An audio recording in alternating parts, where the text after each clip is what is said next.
money, man.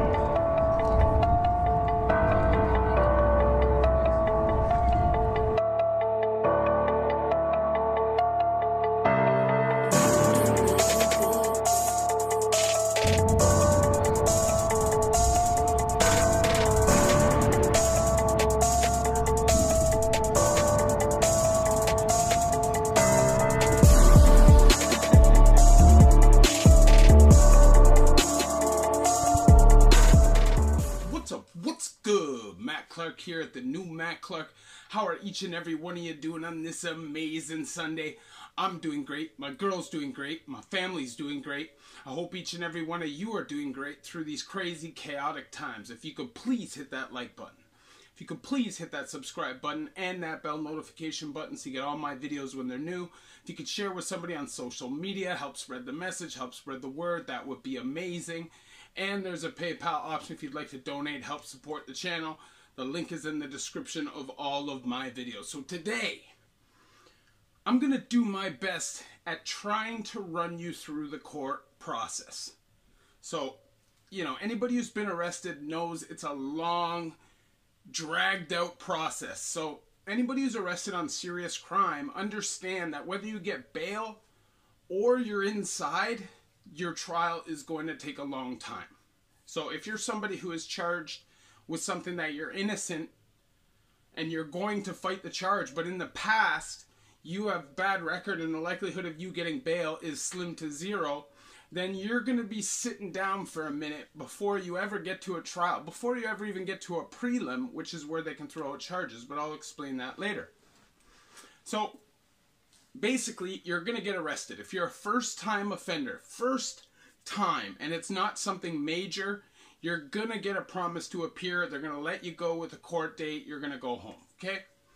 After that, you are going to require a bail. Now, a bail depends on a couple things. Whether you have been charged many times in the past, gotten bail, and breached that bail, the severity of the crime, the strength of your surety, so the people that are there to bail you out, what kind of money do they have? What kind of assets do they have? Do they have a bad history? Do they have criminal record? Because most likely if they do, you're not going to get bailed out by them. Have they bailed you out many times in the past and you breached and they haven't told on you? That will play a big part.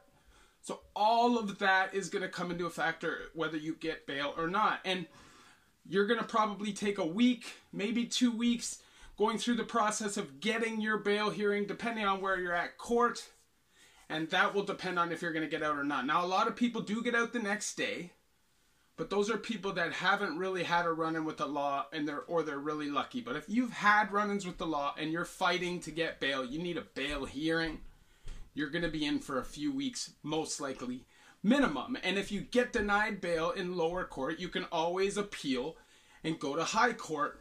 If you get denied bail in high court, that's a wrap. You're doing your time pre-trial. So, you're going to sit, you're going to go through video court a couple times, just setting dates for a pre-trial. Now, when you go to pre-trial, that's basically after you get your disclosure. It's the first time you're going to really sit down with your lawyer in person, hear what the Crown is saying, what kind of deals they're putting out there, what kind of evidence there is against you, and what your situation is going to be. So that's going to be the first time that your lawyer is going to have the opportunity to really kind of tell you what's up. Now, people hate on legal aid lawyers, but if you're smart with a legal aid lawyer, you can actually find a really good lawyer. You just have to look for somebody who's young, up and coming, and trying to build a name, because if they don't already have a name, these cases all matter. So they're not going to want to throw any away. They're going to take them all serious. I had a lawyer, her name was Mary Creamer. She's now like a murder lawyer. But when I started using her, she was just a lawyer trying to get her grind on. And she literally accepted me and fought her butt off every time for me. Even though I ended up doing a bunch of time with my record, I could have done a lot more. So, you know, legal aid's not too bad. But if you have cash, if you have money buried somewhere, pay for your lawyer. Pay for your lawyer, because I've seen people who are 100% seem to be gonna get convicted, and because they spent money on a quality lawyer, that lawyer was able to find some kind of a technicality or some kind of a problem with the investigation and get the case thrown out. Happens all the time. That's what top shata lawyers do. So never cheap out on a lawyer. Never get anything less than what you can afford. If all you can afford is legal aid, then you look for the right lawyer. You listen to other inmates. You hear the stories. You find out which ones are hungry. Don't just pick the first one they send down the thing at you, because it's most likely going to be some kind of duty council approved legal aid lawyer who sucks, who's in the courthouse every day. Now, there's some good lawyers, but you also have to be careful of shady lawyers, because there's a lot of lawyers that will trade your cases. You know, I remember my first lawyer, his name was Ken Murray. He was the lawyer who made those tapes for Bernardo disappear or vanish or whatever it was, okay?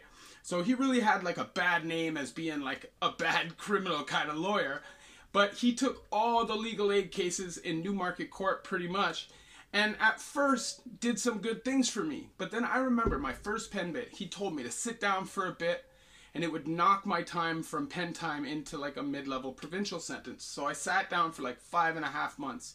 And when I came back to court, the time they wanted was the same, exactly the same. And I knew he was selling me out. So I took the pen time and I went down. And after that, I used Mary Creamer, and she never did that. She was stand-up, but the chance of getting her now through legal aid are slim to nil. And even if you do sign on with her office, you're going to have student lawyers, or not necessarily students, but up-and-coming lawyers dealing with your case. If she accepts your case, she'll just be there for the prelim and the trial. Now, after pre-trial, you will sit for another extensive period of time going through unnecessary court date after unnecessary court date. So just do video court. Just sit down and do video court, okay? You will get to your preliminary hearing. Now, the preliminary hearing is when they decide if they're actually going to take your case to trial and if they have the evidence to do so. Now, a lot of people at prelim get charges thrown out. Maybe not all of them, but this is where you really know what they feel confident on in their case. If they don't feel confident, this is when they're going to really start throwing some sweetheart deals at you. And this is when, basically, this is the last moment you're going to have the opportunity at that deal, for the most part. At that good deal, you know. After prelim, if they push it to trial, at that point, they're convinced they have enough evidence to get you, and the deals will pretty much be taken off the table, unless it's like some bogus deal, you know, that's not really a deal at all. Now, I'm going to tell you, I've seen a lot of people get screwed over by lawyers, so be super careful. I remember this one dude when I was in the West Detention. This guy was in for a body, and he had been offered 10 years manslaughter, and his lawyer convinced him that the case was shoddy, that he didn't need to take a conviction, and that he needs to fight this case. And he fought the case. He ended up getting convicted, and he got life 25. Now, I don't know what happened after the appeal. He might have ended up getting his sentence reduced. I don't know. But man, any lawyer that's going to tell you not to accept years over an L, like anytime you're looking at an L and you get offered decent numbers, you take that. You straight up take that. You do not play with your life, especially if there's any truth to it. Now, I understand fighting it no matter what if you're actually innocent, but how many times are guys actually innocent? Really, it's just what can they prove? And that actually is what is important in court, and you have to keep that in mind. They're going to throw sweetheart deal at you after sweetheart deal at you when you first start getting arrested, because they know it's hard to get convictions. It's not as easy as you think unless they have concrete DNA evidence, fingerprints, or eyewitnesses. It's not that hard, and even they can be broken down by a good lawyer. So don't just accept plea deals. That was a mistake I made. Now I have 60 convictions. Now it's impossible for me to ever get bail if I get arrested. And it's really hard for me to fight any kind of charges that are similar because of bias. Now I know Bias isn't supposed to come into play in court, but it 100% does. That is just the nature of the system. And anybody who's going to tell you that the system is straight up, it's 100% legit, that there aren't backdoor deals happening, is crazy. What you always have to remember is the judge, your lawyer, and the Crown, they all play golf together. They all hang out together. It's a game. It's a game. It's a competition to them. And you always have to remember that. You always have to remember that, you know. Now, there is lawyer-client confidentiality, and unless you go ahead and tell your lawyer that you're going to hurt yourself, you're going to hurt somebody else, you're going to break the law, they cannot break that confidence. But, man, I don't trust defense lawyers any more than I trust a Crown attorney. Now, I will say this. My lawyer, Mary Creamer, was an amazing woman. I remember when Buddy got killed in the Dawn, she actually came and visited me just to make sure that I was all right.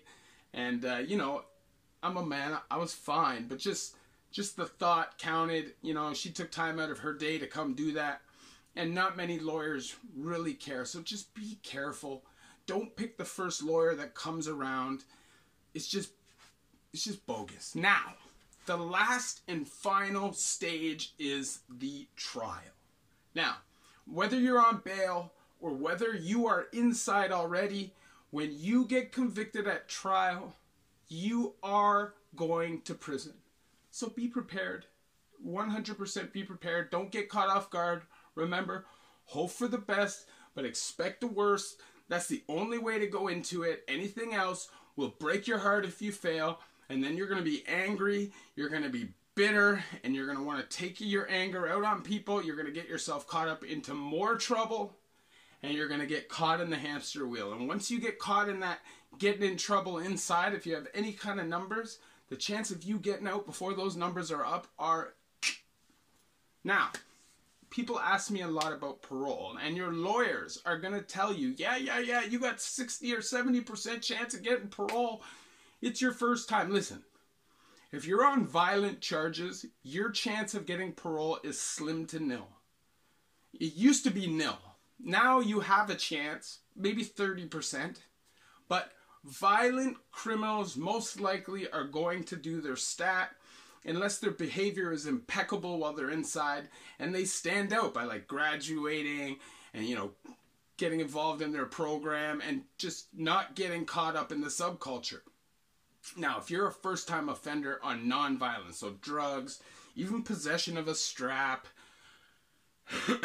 like any kind of property offenses like break-and-enters and stuff like that, you are probably going to get parole, or at least have the opportunity to get parole based on your behavior. Now, it's super easy to get caught up, especially when you're in the detention centers. You're stressing because you don't know how much time you're going to be sitting there. I'm telling you, for a B&E case, you're probably going to do anywhere from a year to 18 months dead time if you don't get parole and you don't plead. That's trial.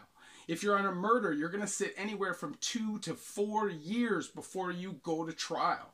Your trial is going to be like 2 to 3 months. That's how long my brother's trial was 2 and something months. If you're on like a manslaughter, an attempted murder, any major violent charge, armed robberies, bank robberies, things like that, you're going to be sitting down probably a deuce before you get your time if you fight it. And you're probably even going to sit for a year and a half if you're looking for the best plea deal. The Canadian court systems are slow as hell. There is no rush. And I'm sure now during COVID, it's even worse. So sit down, get prepared, and remember, everything that you do inside impacts your time, your classification, your chance of getting parole, and even your chance of getting bail if you get caught up in some crap when you first get in there. It all matters. Obviously, I share my stories with you guys, so you guys don't have to go through these things yourselves. You know, this isn't the perfect description of how your court is going to go, but this is a basic idea of what you're going to end up going through. Now, most likely, you know, you're going to hate it. You're going to straight up hate it. There are weird people who I guess probably don't hate it too much, prefer the detention center over the penitentiaries, but it is a stressful time. It is a time of uncertainty, and it's just a time where you have to remain cool, you know. If you could please hit that like button, if you could please hit that subscribe button and that bell notification button so you get all these videos when they're new. If you could share with somebody on social media, help spread the message, help spread the word, that would be amazing. And there's a PayPal option if you'd like to donate, help support the channel. So I hope nobody goes to prison. You know, I really hope that my words help and keep some people out, because it is a total waste of time. You're going to be in paddy wagons for hours, you know, giving you hemorrhoids. You're going to be sitting in these tiny court cells, 60 people shoulder to shoulder, getting a dry ass sandwich, all you can eat all day long, drinking water out of an iron tasting sink. I'm telling you, man, it's not the life to live. Court has all kinds of fights. It's just somewhere where you can easily get caught up and even get more trouble. Criminal lifestyle is not the life for anybody. And, you know, this video, the purpose of this video is just to give you an idea of what you're going to go through, how long you're going to be sitting down for. It's going to be a minute, so buckle up. Love each and every one of you. The New Matt Clark.